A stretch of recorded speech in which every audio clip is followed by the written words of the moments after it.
అంటే వీళ్ళు అంటే తెలుగుదేశం స్పెసిఫిక్గా కొన్ని ప్రామిసెస్ ఇస్తుందండి కాపు రిజర్వేషన్. అంటే అధికారంలో వచ్చిన వెంటనే మేము రిజర్వేషన్ల కోసం ప్రయత్నిస్తాం, ప్రతి ఏటా 1000 కోట్లు నిధులు కేటాయిస్తాం, కార్పొరేషన్ ఏర్పాటు చేస్తున్నారు. ఆయన 2 సంవత్సరాలు వెయిట్ చేసిన తర్వాతే కదా ముద్రగడ్డ గారు ఉద్యమంలోకి వచ్చింది. అప్పుడు ముద్రగడ్డ గారు అత్యంత నిజాయితీపరుడని అన్నటువంటి అతని నిజాయితీలో మేమేం శంకించడంలే. ఆయన అధికారంలో తెలుగుదేశంలో మంత్రి కింద ఉన్నాడు, కాంగ్రెస్లో మంత్రి కింద ఉన్నాడు, పార్లమెంటు సభ్యుడి కింద ఉన్నాడు.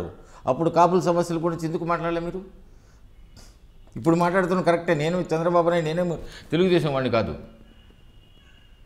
నేను జాతీయ పార్టీకి సీనియర్ పొజిషన్లో. అంటే మీరు చెప్పేది ఎట్లా ఉందంటే ముద్రగడ్డ గారు ఏదో ఒక మైండ్లో ఒకటి పెట్టుకొని ఈ ప్రభుత్వాన్ని ఇబ్బంది పెట్టాలనేటువంటి దీంట్లో చేస్తున్నారని బయటకు అభిప్రాయం వస్తూ ఉంది. ఆయనకు అభిప్రాయం ఉందో లేదో కానీ అభిప్రాయం బయటకు వస్తూ ఉంది. అంటే దీని వెనక వైఎస్ఆర్సీపీ వాళ్ళు ఉన్నారు. నేను వాళ్ళు ఎవరిని ఒక మాట అన్నాను, మేము రాజకీయ అవసరాల కోసం ఎవరు వెనకైనా చేరుతాం మేము, దాని వాళ్ళని కూడా తప్పు పట్టం మేము. మీరు చెప్పండి, ముద్రగడ్డ గారి వల్ల కాపు రిజర్వేషన్లు వేగవంతం అవుతాయి అంటారా ఆ ప్రాసెస్, లేదంటే కాపులకి నష్టం జరుగుద్ది అంటారా? నేను కొన్ని విషయాల్లోకి సుదీర్ఘ లోతుగా వెళ్ళను. కానీ దీనివల్ల ఏమవుతుందంటే మిగతా కులాలు ఇప్పుడు కాకినాడలో పెడితే బీసీలు పోయేసి వాళ్ళు మళ్ళీ పోయేసి ఇది ఇలా కట్టిస్తామంటారు. ఇదేదో గోప్యంగా చేయాల్సిన వ్యవహారం ఇది. ముద్రగడ్డ పద్మనాభం గారు ఒకసారి ఓడిపోయినాడు. శంకవరం సుబ్బారావు అని శంకవరం సర్పంచి, ఆయన పోయేటప్పటికి ఏం పెట్టారు, అప్పుడు టీవీలు అంతా చూపించారు, 1-2 టీవీలు ఉన్నాయి. ఇక్కడ కాపులు ఎవరు లేరు, మీరు దగ్గర దయచేసి మా ఓటింగ్ రావద్దని. అంత టవరింగ్ పర్సనాలిటీకి 14-15 వస్తాయా? ఆ పోటీ చేసినప్పుడు మా సామాన్య సర్పంచ్ శంకవరానికి. అంటే కాపులు వ్యతిరేకత ఉందంటారా ముద్రగడ్డ గారు? మిగతా కులాల్లో ఇప్పుడు అతను విజయభాస్కర్ రెడ్డి గారు కాపుల కోసం జివో ఇచ్చారు. ముద్రగడ్డ పత్రం మీటింగ్ సింగిల్ హ్యాండెడ్ పెడితే 4-5 లక్షలు ఇచ్చారు. అతను ఎవరిని పిలవాల, సంగీత వెంకటరెడ్డి పిల్లల, మాదాసు గంగాధరని పిల్లల, పొప్పన మోహన్ రావు, ఆ జిల్లాలు కూడా పిలవాల, తను ఒక్కడే అన్నాడు. ఏకపక్షంగా కొన్ని నిర్ణయాలు తీసుకుంటారని అభిప్రాయం. అతను నిజాయితీపరుడు. అతని నీతి గురించి నేను నాకు ఎలాంటి సందేహం లేదు. అంటే ముద్రగడ్డ గారు వెనక వైఎస్ఆర్సీపీ వాళ్ళు ఉన్నారనేటువంటిది అధికార తెలుగుదేశం ఆరోపణ చేస్తుందండి. ఏ రాజకీయ పార్టీ అయినా తనకు అనుకూలంగా ఉండేదానికి ఏదో ఒక ఉద్యమాన్ని, ఇప్పుడు మేము సేన ఉద్యమం చేసినప్పుడు మా వెనక కాంగ్రెస్ వాళ్ళు ఉన్నారు. అనేక జిల్లాల్లో వాళ్ళే పెట్టింది, మాకెవరు ఉన్నారు అసలు ఆ స్ట్రక్చర్కు? ఆఖరి మేము పోయి కాంగ్రెస్లో మెచ్ చేసినాం రాజీవ్ గాంధీ సమక్షంలో. ఇక్కడ కాదు, ఢిల్లీలో ఏఐసీసీ పోయి. ఏ రాజకీయ పార్టీ అయినా తన అనుకూలం కోసంగా ఏ పని చేయడానికి సిద్ధం. సో వైఎస్ఆర్సీపీ చేసిన దాంట్లో తప్పేం లేదంటారు. ఎవరు చేసినా వాళ్ళే కాదు, ఎవరు చేసినా తప్పలేదు. కాంగ్రెస్ వాళ్ళు కూడా పోతా ఉన్నారు కదా. రఘువీరారెడ్డి, చిరంజీవి గారు కూడా వెళ్ళాడు మద్దతు ఇవ్వడానికి. ఎవడు అసలు కాపులకి అంటే మీ వ్యక్తిగత అభిప్రాయం, కాపులకి రిజర్వేషన్లు ఇవ్వాల్సిన అవసరం ఉందంటారా? కాపుల కంటే కూడా రాయలసీమలో బలిజలకి ఇవ్వాలి. ఇప్పుడు నేను బీసీ, నెల్లూరు గాజుల బలి కులానికి చెందినోడు. నేను నెల్లూరు జిల్లాలో నెల్లూరు, చిత్తూరు, ప్రకాశం, కడపలో దాదాపు 20 లక్షల మంది దాకా ఉన్నారు బీసీలు. మాకు సెంట్రల్ గవర్నమెంటు బీసీలు చేరినట్టుగా వచ్చింది, జీవో ఇచ్చారు. అది స్టేట్లో 4-10 సంవత్సరాల నుంచి ఇంప్లిమెంట్ కావడంలే. వీళ్ళేమో ఒకటి ఇస్తారు, you also go along with this GO అని. కలెక్టర్స్ అడుగుతాను స్పెసిఫిక్గా మాకు ఇండి ఆ జీవో అంటే ఇక్కడ పాస్ చేసి ఇండి అని చెప్పి. నేను అప్పుడు రాజశేఖర రెడ్డి గారికి ఇచ్చా, అంతకుముందు చంద్రబాబు నాయుడుకి ఇచ్చా. ఇట్లాంటి సమస్యలకు మేము చేసుకుంటే ఒక కులము బయటపడతాం కదండి. ఇప్పుడు నాకు అవసరం లేకపోవచ్చు, కానీ మీరు ఒక మాట చెప్పారండి. అంటే ఇప్పుడు కాపుల కంటే కూడా రాయలసీమలో బలిజలకి బీసీ స్టేటస్ ఇవ్వాలనేటువంటి చెప్తున్నారు. అయితే ఇక్కడ ఒక టాక్ ఏంటంటే ఇటీవల కాలంలో ఈ కాపు ఉద్యమాన్ని దెబ్బతీయటం కోసం అధికార తెలుగుదేశం వాళ్ళే కొంతమంది రాయలసీమలో బలిజల్ని వాళ్ళని కొంచెం వెనుదనుగా నిలిచి ముందు మాకివ్వండి బలిజలు అని కొంతమందిని బలిజ నాయకులతో చేస్తున్నారు, తద్వారా కాపు ఉద్యమాన్ని దెబ్బతీస్తున్నారు అనేటువంటిది ఒక టాక్ వచ్చింది.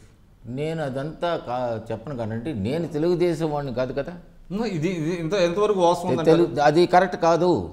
మేము సామాజికంగా ఆర్థికంగా అన్ని రకాల వెనకబడి ఉన్నాం. నెల్లూరు, రాయలసీమ, ప్రకాశం, నెల్లూరు, మాకు నిన్నటిదాకా కాపుల్లో మాకు సంబంధాలు కూడా లేవండి.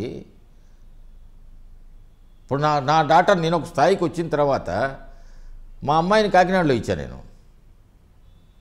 నాకు నేను లా అయిపోయిన తర్వాత 74లో మాకు అమలాపురం నుంచి పిల్లలు మాకు అక్కడ అప్పుడు 4 ఫాదర్స్ ప్రాపర్టీస్ ఉన్నాయి. కేసినకురపాలెం, తెల్లకుప్ప, మూరమల్ల ఏరియాల్లో. మమ్మల్ని అప్పుడు ఎవరు ముందుకు రాలేదు మాకు పిల్లనిచ్చేదానికి. ఏమనంటే బలిజోళ్ళు వీళ్ళు, మేము సెకండ్ రేట్ సిటిజన్స్ అండి. ఇప్పటికి ఉందంటారా? అంతే ఉంది. రామారావు పుణ్యమంట శ్రీరామచంద్రయ్య మంత్రి అయినాడు ఆ రోజుల్లో. గునిపాటి రామయ్య ఎంపీ అయినాడు. చాలా ఆ విషయంగా రామారావు ఈ బలిజా షుడ్ ఓట్ రామారావు. నేనేం తెలుగుదేశం వాడిని అయితే మీరు చెప్పినట్టు కావచ్చు. నేను ఒక స్థాయికి ఎదిగిన లీడర్ని. నన్ను ఎవరు ఇన్ఫ్లుయెన్స్ చేస్తారు? నన్ను ఇన్ఫ్లుయెన్స్ చేసిన మీ ముందు ఓపెన్గా చెప్పేవాడిని. నాకున్న వ్యక్తిగతంగా నాకున్న అనుభవం రీత్యా మీకు చెప్తా ఉన్నాను. సో ఇప్పుడు బలిజలకి సపరేట్గా ఉద్యమం వచ్చే అవకాశం ఉందంటారా? నేను అవన్నీ అన్నగాని బలిజలు మాత్రం వెనకబడి ఉన్నాం కాపుల కంటేను. ముందు మా గాజుల బలి సంగతి తెలుసండి. ఆ జీవో కూడా చూపిస్తాను మీకు. అంటే ఇప్పుడు బీసీ స్టేటస్ ఇంప్లిమెంట్ చేయట్లేదా? వాటి చేయడం లేదు మాకు. గవర్నమెంట్ ఆఫ్ ఇండియా ఇచ్చింది గాజుల బలిజా బీసీ అని ఇచ్చింది. ఓబీసీలో ఇచ్చున్నారు. మీకు అది కూడా చూపిస్తాను నేను. మీరు బ్రేక్ తీసుకుంటే అది ఉంది నా దగ్గర, జీవో చూపిస్తాను. ఇప్పుడు నేను ఏది మాట్లాడినా సబ్స్టాన్షియల్ ఎవిడెన్స్తోనే మాట్లాడతాను ఈరోజు.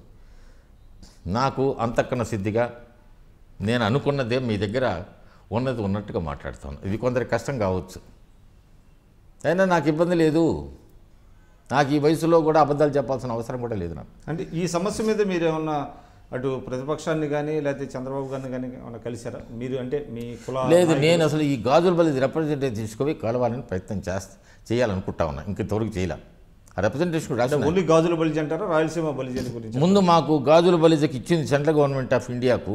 గవర్నమెంట్ ఆఫ్ ఇండియా మాకు ఇచ్చింది కదా, అది స్టేట్ గవర్నమెంట్ ఇమీడియట్గా ఇంప్లిమెంట్ చేయమని అడుగుతాం అనుకుంటాం. నాకు చాలా సంతోషంగా ఉంది. ఐ డ్రీమ్లో నా రాజకీయ అనుభవాల గురించి పాలు పంచుకునే దానికి అవకాశం కూడా కలిగింది. నేను రాజకీయాల్లో గత 40 సంవత్సరాల రాజకీయాల్లో ఉన్నాను.